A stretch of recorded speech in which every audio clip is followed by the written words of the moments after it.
Ao ouvir isso, nós podemos atestar que a música não é nenhuma concessão que nós fazemos à elegância.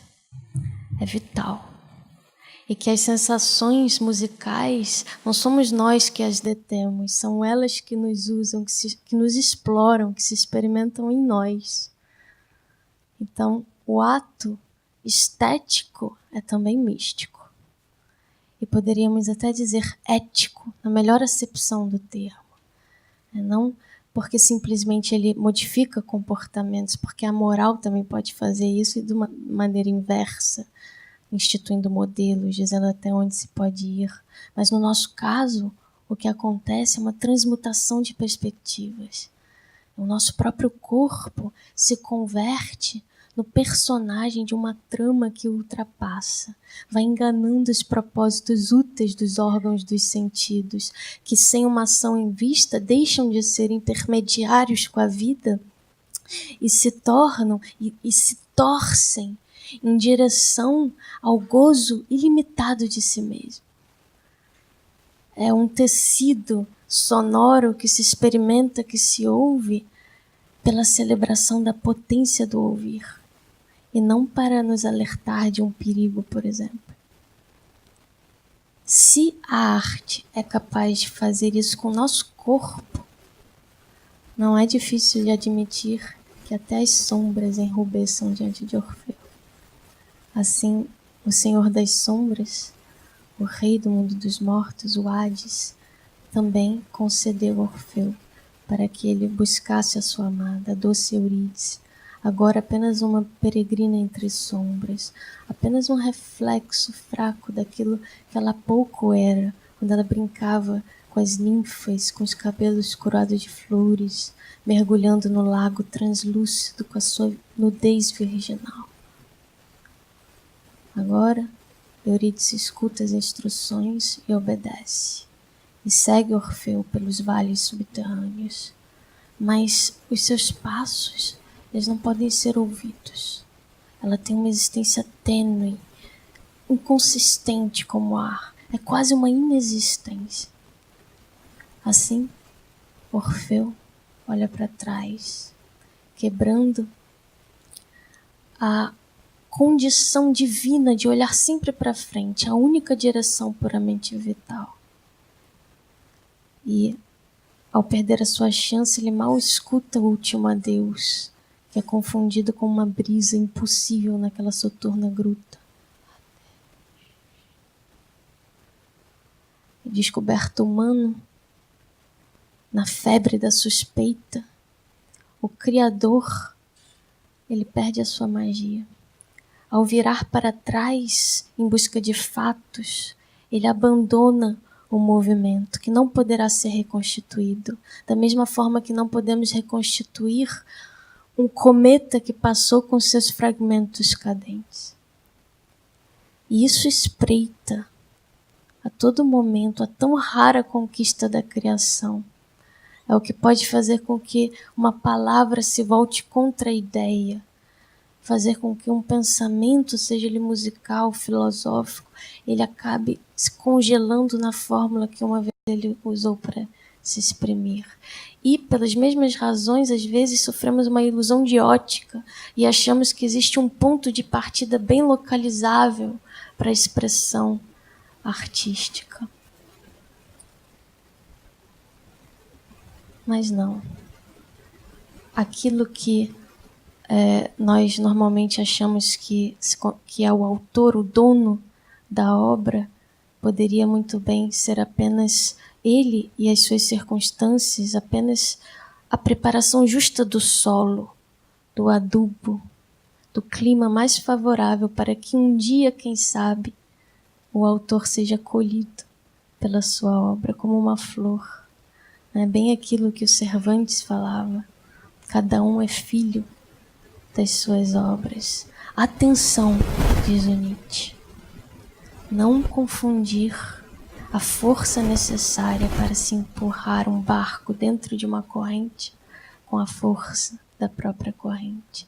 Eis os problemas das biografias. Quando se é suficientemente criador, O nome próprio, Ginga, é uma designação de potência, não é uma identidade. É claro que essa potência atravessa o homem, faz uso dele. São os olhos, a pele, o ouvido, a sensibilidade e as circunstâncias que o universo precisou para nos apresentar as suas cores mais imperceptíveis. De certo modo, aquilo que o artista faz com a letra, com o pincel e a tinta, com o violão, é aquilo que a vida faz com o artista, transformando-o num instrumento de liberdade, num veículo para que o seu movimento fabulante se torne sensível, visível. E assim, a simples presença de um artista, a existência de um artista, já prova que a condição humana foi superada. É superável e foi superada. Mas nem todos os homens, eles conseguem suportar tamanha liberdade. E toda espécie de vingança começa a ser secretada na ponta da sua covardia. Se pudessem, matariam Orfeu com as próprias mãos e beberiam seu sangue num cálice maldito, satisfeitos, medíocres. Foi assim que aconteceu com Orfeu. Mulheres raivosas por terem sido desprezadas por ele, tentaram atingi-lo de todas as formas. Jogaram pedras, pontas de lança, tirsos, mas os objetos caíam aos seus pés, ou nos pés do poeta enquanto ele tocava, quase que pedindo perdão pela ousadia. Mas é aí que elas encontram a arma mais eficaz. Elas começam a gritar, e os seus urros, o seu ruído, provoca uma confusão sonora em que não podemos mais escutar Orfeu. E foi aí que ele foi atingido. Em seguida, elas mutilam o seu corpo. A sua cabeça desce rio abaixo, cujas águas começam a crescer com o choro da floresta. Ainda que essa vingança contra a vida retorne sempre, sob as mais diversas formas, às vezes mascarada de boas maneiras, às vezes de uma grande descrença em tudo, fazendo com que todas as coisas caiam num sono gélido de morte. A verdade é que Orfeu não pode desaparecer. Se ele transitou entre mundos, é porque ele nunca foi mais do que uma sombra, mas uma sombra luminosa, a graça de todos os artistas que passaram e passarão. E isso fica, é tudo que fica, como uma estrela a brilhar no céu da vida, ainda que ninguém a testemunhe por muito tempo. Isso fica. A despeito de toda a miséria e pobreza de uma época, a despeito da tirania ou da barbárie que nos espreita. E quem nos diz isso é o grande Murilo Mendes, quando ele fala: há estrelas brancas, estrelas azuis, estrelas vermelhas, estrelas amarelas, há estrelas peixes, estrelas piano, estrelas menina, estrelas voadoras, há estrelas flores, estrelas sabiais. Há aquelas que vêm, há outras que ouvem, algumas mudas, outras cegas. Há muito mais estrelas do que máquinas, burgueses e operários. Quase que só há estrelas.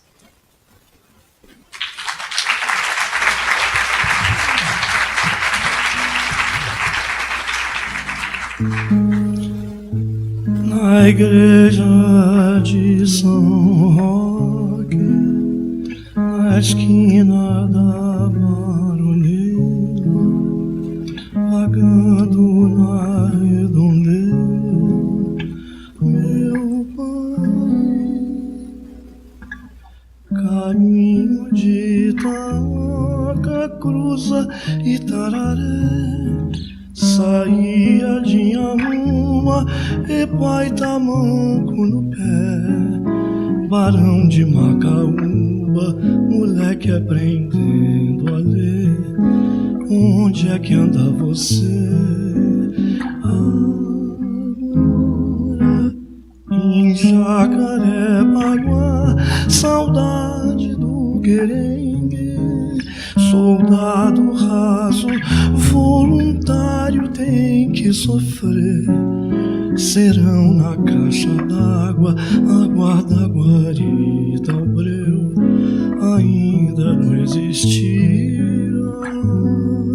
Eu habitará meu pai, em cruza descansará meu pai, na lousa, na igreja de São Roque, na esquina da Baronesa, vagando na redondeza, meu pai. Caminho de Itaoca, cruza Itararé, saía de Inhamuma e pai tamanco no pé, Barão de Macaúba, moleque aprendendo a ler. Onde é que anda você agora?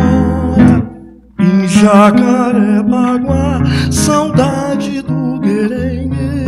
Soldado raso, voluntário tem que sofrer. Serão na caixa d'água, aguarda a guarita, o breu ainda não existia. Eu habitará meu pai, em cruza descansará meu pai, na lousa, na igreja de São Roque, na esquina da Baronesa, vagando na redondeza, meu pai.